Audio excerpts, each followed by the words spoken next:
कानपुर में hair transplant surgery के बाद 2 इंजीनियर की मौत के चलते डॉक्टर अनुष्का तिवारी खूब सुर्खियों में है। बता दें, दोनों इंजीनियर्स के परिजनों ने उनकी मौत का आरोप कथित डॉक्टर अनुष्का पर लगाया है। इस मामले में पुलिस की जांच के बाद एक कई चौंकाने वाले खुलासे हो रहे हैं। एक एक करके अनुष्का तिवारी के कई झूठ से पर्दा उठ गया है। इसी कड़ी में पुलिस की ओर से एक बड़ा झूठ बेनकाब किया गया। जांच में पता चला कि अपने आप को डर्मेटोलॉजिस्ट बताकर हेयर ट्रांसप्लांट सर्जरी करने वाली अनुष्का तिवारी दरअसल फर्जी डॉक्टर थी। जी हां, अनुष्का तिवारी के पास MBBS तक की डिग्री नहीं थी। जांच में ये भी पता चला कि उनके पास कोई ट्रेन स्टाफ नहीं था। जो लोग सर्जरी के दौरान उन्हें असिस्ट किया करते थे, वे भी प्रोफेशनल नहीं थे।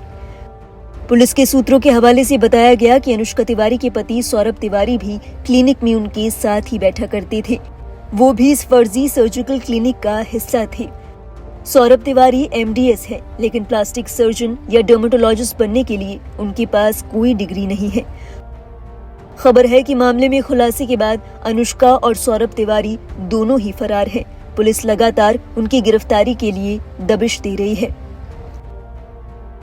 बता दें, अनुष्का तिवारी का फर्जी क्लिनिक कानपुर के केशव नगर इलाके में स्थित है। उन्होंने 4 मंजिला इमारत के ग्राउंड फ्लोर पर 2 कमरों में क्लिनिक खोला था।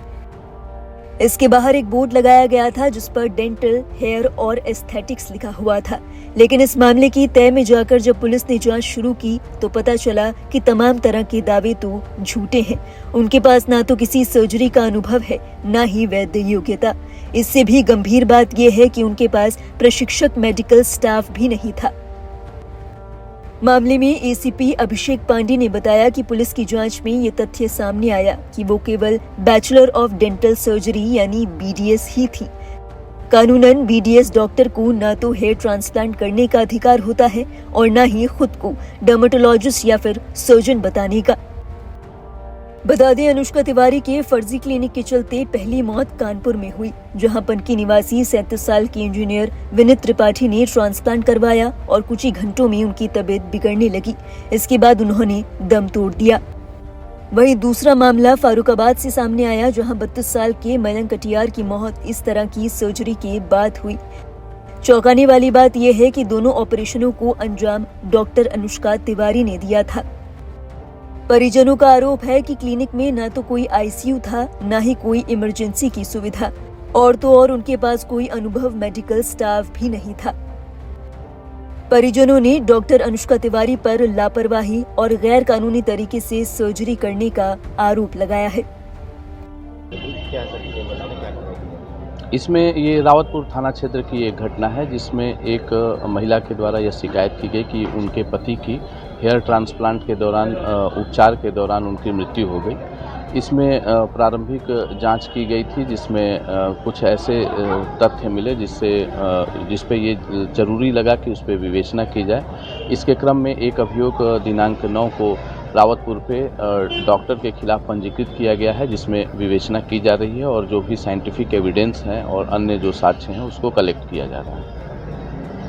बताते चले, मयंक की मौत विनीत त्रिपाठी की मौत से पहले नवंबर में हुई थी। पनकी के विनीत त्रिपाठी की मौत का मामला सामने आने के बाद इंजीनियर मयंक के परिजन भी सामने आए और पुलिस को फर्जी डॉक्टर की करतूतों के बारे में जानकारी दी। मामले में मयंक की मां ने बताया कि बीते 18 नवंबर 2024 को हेयर ट्रांसप्लांट कराने के लिए मयंक केशवपुरम स्थित इंस्पायर क्लिनिक की डॉक्टर अनुष्का तिवारी के पास गया था। सुबह 8 बजे क्लिनिक पहुंचा और उसके बाद वापस आ गया। वो शाम तक ठीक था, लेकिन फिर चेहरे पर सूजन के साथ उसके सीने में दर्द उठा।